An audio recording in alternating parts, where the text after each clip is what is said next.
Hello students, how are you? I hope that you all are fine and safe at home and enjoying our YouTube channel to improve your English. Dear ones, today we are going to start very important thing, translation Hindi to English. Today we will learn about the tenses. It is the beginning of translation. We must know about tenses. बच्चों, इस video में आज हम अनुवाद करना सीखेंगे हिंदी से English, जिसमें सबसे पहले हमें पढ़ना है काल यानी कि टेंसेस. तो हम देखेंगे प्रेजेंट, पास्ट और फ्यूचर. 3 काल हैं. प्रेजेंट यानी कि वर्तमान काल जो मौजूदा में हो रहा है, जो हमारे सामने घट रहा है चारों ओर, ये प्रेजेंट है. पास्ट भूत यानी कि जो बीत गया, एंड फ्यूचर जो भविष्य है या जो आने वाला है. ठीक है. तो किसी भी घटना को हम 3 अवस्थाओं में देख सकते हैं. या तो वो प्रेजेंट वर्तमान में घटित हो रही है, आइदर वो पास्ट में घटित हो चुकी है, हुई थी, या फ्यूचर में ऐसा हो सकता है, उस घटना में संभावनाएं हैं. ठीक है. तो ये 3 टाइप हमने देखे, ये काल हैं. जब हम ट्रांसलेशन करना शुरू करते हैं बच्चों, तो एक एक टेंसेस के हम अलग 4 पार्ट करते हैं. Got it. तो सबसे पहले जो हम ट्रांसलेशन करेंगे, जैसे हम प्रेजेंट शुरू कर रहे हैं, तो हम सबसे पहले कौन सा ट्रांसलेशन करेंगे? इसके फर्स्ट पार्ट है प्रेजेंट इंडेफिनिट टेंस. ठीक है. इस तरीके से हम पास्ट में भी इंडेफिनिट टेंस को ट्रांसलेट करेंगे, फ्यूचर में भी इंडेफिनिट टेंस को ट्रांसलेट करेंगे. It means indefinite tense is the first type of present, past and future. अब क्वेश्चन ये है कि इंडेफिनिट टेंस क्यों है? प्रेजेंट का मतलब हो गया वर्तमान, टेंस का अर्थ है काल. तो ये इंडेफिनिट का मतलब, डेफिनिट का मतलब आपने सुना होगा निश्चित, और इंडेफिनिट का अर्थ होता है अनिश्चित यानी कि अनसर्टेन. अब क्वेश्चन ये है कि ये इंडेफिनिट क्यों है, अनसर्टेनिटी क्या है? तो इससे पहले हमें इसकी पहचान पता होना बहुत ही ज़्यादा ज़रूरी है कि how we can identify that this sentence belongs to indefinite tense. तो पहचान इसकी ये है कि वाक्य के अंत में क्या मिलेगा? ता है, ती है या ते है. जैसे ही हम लास्ट में जहाँ वर्ब है उसमें हम देखते हैं ता है, ती है, ते हैं. तो बच्चों ध्यान से देखिए, है से पता लगेगा कि प्रेजेंट यानी कि वर्तमान है, और ता, ती, ते से पता चलेगा कि ये इंडेफिनिट है. एक एग्जाम्पल उठाते हैं. राम बाजार जाता है. ठीक है. तो ध्यान दीजिए, हम लास्ट में देखेंगे ता है. ता है से हमें पता चल जाएगा that this sentence is of present indefinite tense. So what is about the uncertainty of this example कि राम बाजार जाता तो है, लेकिन वो बाजार पहुंचेगा या नहीं?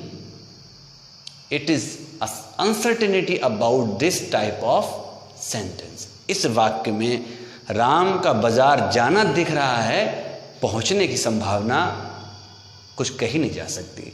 दैट्स वाई जब वाक्य के अंत में ता, ती, ते हैं आते हैं, या जब हम पास्ट पढ़ेंगे तो ता, था, ती, थी, ते, थे आएंगे, तो हम पहचान लेंगे कि ये इंडेफिनिट है.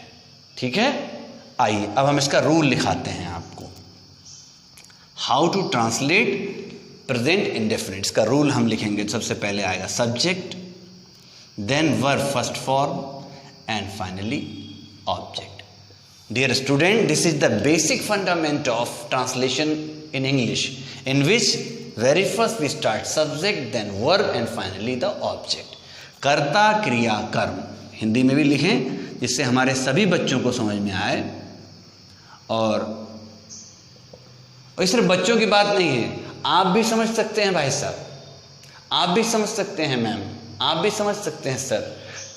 ये वीडियोस हमारे हर ग्रुप के जो हमारे जो व्यूअर्स हैं, सब्सक्राइबर्स हैं, लाइक करने वाले हैं, आप सब लोगों की हेल्प के लिए है। तो ये सभी लोग हैं, प्लीज़ इसे यूज़ करें, इससे फ़ायदा उठाएं। तो कर्ता, क्रिया और कर्म, ठीक है। अब क्रिया के लिए एक रूल और है इसमें, वो हम यहाँ पे नोट लिखेंगे कि ही, शी और इट के साथ वर्ब की फर्स्ट फॉर्म में एक चीज़ और लिखें, सिंगुलर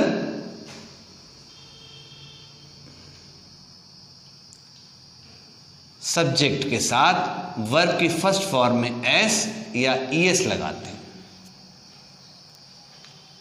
ठीक है। और अगर आई, वी, यू, दे हो और प्लूरल सब्जेक्ट हो तो नो एस या ईएस, ठीक है। तो अगर हमारा सब्जेक्ट ही है, शी है, इट है या सिंगुलर नाउन बोले तो जैसे लड़का, राम सिंगुलर नाउन है, ठीक है। लड़का सिंगुलर नाउन है, लड़के होते ही प्लूरल नाउन हो जाता। तो यहां पर हम वर्ब में एस या ईएस लगाते हैं। अब एक क्वेश्चन और आता है कि एस कहां लगाएंगे और ईएस कहां लगाएंगे। तो डियर वंस यहां पर एक बड़ी अच्छी चीज लिख लें, SHOX, सॉक्स लिख लें। ये अगर हमारी वर्ब के लास्ट में एस आए, एच आए, ओ आए या एक्स आए तो हम ईएस लगाएंगे, ठीक है। और इसके अलावा अगर कोई लेटर लास्ट में आता है वर्ब के तो हम केवल एस लगाएंगे। तो हम इसे ट्रांसलेट कर सकते हैं, जगह जरा कम है तो यहाँ पर चलेंगे, राम गो, लास्ट में ओ है, गोज टू मार्केट। ध्यान दीजिए, सबसे पहले सब्जेक्ट हमने राम का यूज किया, देन वर्ब हमने गोज का यूज किया, फाइनली हमने ऑब्जेक्ट बनाया। Got it. अब हम इसके और टाइप भी आगे सीखेंगे।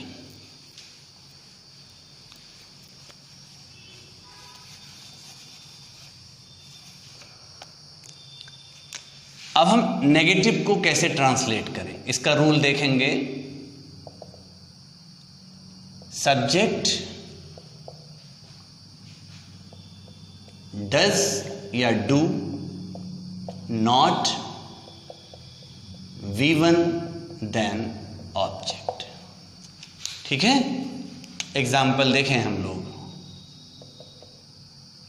डू डज का प्रॉब्लम भी वही है, ही, शी और इट और सिंगुलर नाउन के साथ हम डज लगाएंगे नॉट के साथ, और I, we, you, they and plural noun के साथ हम डू नॉट का यूज करेंगे।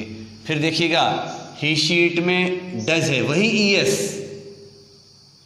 और वो डू है आई, वी, यू, दे। जो हम वर्ब में ईएस लगा रहे थे ना ही, शी, इट के साथ, गो के साथ गोज। अब एग्जाम्पल से समझिएगा। चलिए एक रूल लिखा लेते हैं पहले नेगेटिव का, क्या करेंगे अब। सॉरी, एग्जाम्पल देखिए, राम बाजार नहीं जाता है। In this sentence Ram is the subject, जाता वर्ब एंड बाजार ऑब्जेक्ट। तो ट्रांसलेट करेंगे हम, राम ता है यानी कि राम है सिंगुलर, तो does not go to market. एक बात मुझे बहुत अच्छी और याद आ रही है, आपकी मदद मिलेगी। ये हम इतना लंबा रूल याद कर रहे हैं, he, she, it, singular noun, I, we, you, they. एक चीज याद करें सिर्फ, अगर सेंटेंस के लास्ट में है तो इसकी इंग्लिश लिख लें प्लीज, इज। इस बात को ध्यान दीजिए प्लीज सब लोग, कि अगर लास्ट में इज का है जिसकी हेल्पिंग वर्ब इज है, हमेशा क्रिया में एस, ईएस लगेगा। है, इज, देखिए ये सब बहुत लंबा प्रोसेस है, इससे भी बुरा नहीं है, ये बहुत बढ़िया ट्रिक है, की है एक, है, देखें आप। अब दूसरा एग्जाम्पल देखिए, इंटेरोगेटिव के रूल के साथ।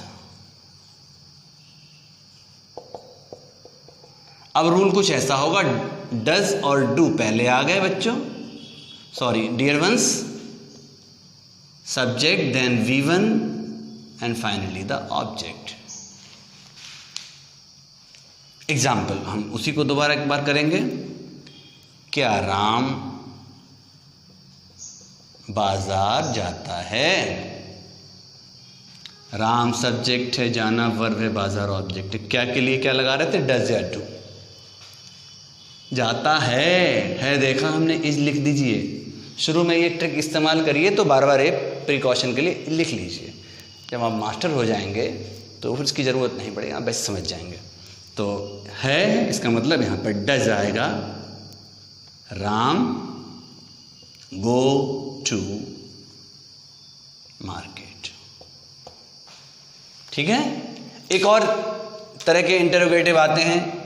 यदि क्वेश्चन वर्ड वाक्य के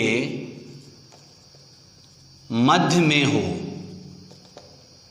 जैसे इसी वाक्य को हम लिख लेते, राम बाजार क्यों जाता है। इसके लिए क्यों की इंग्लिश पहले हम लगाएंगे वाई, बाकी फिर वही है, does Ram go to market. Why does Ram go to market. ठीक है, ध्यान दीजिएगा, क्या राम जाता है और क्यों राम जाता है, इन दोनों में केवल वाई का डिफरेंस रह गया है, बाकी सेंटेंसेस सेम है। ठीक है। आई थिंक आपको ये इंडेफिनिट टेंस समझ में आया होगा। और हमारे चैनल पर ऑलरेडी हमने पास्ट इंडेफिनिट, फ्यूचर इंडेफिनिट डाल रखा है। आप इसे लाइक करें, प्लीज़ सब्सक्राइब ना किया हो तो ज़रूर करिएगा। बहुत सी बेसिक चीज़ें हम इस चैनल पर पहले से डाल चुके हैं, उनका यूज़ करिएगा। And very soon we are going to start the book, the syllabus of first year class, 10th class, 12th class of UP board and the first year is based on NCERT now. अब हमारे colleges में, UP board में first year का जो syllabus है बच्चों, ये वही NCERT बेस्ड है जो बाकी CBSE कॉलेज में चल रहा है। We are going to start very soon the books, the explanation, question answers of first year classes based on NCERT books. ठीक है। Thank you very much.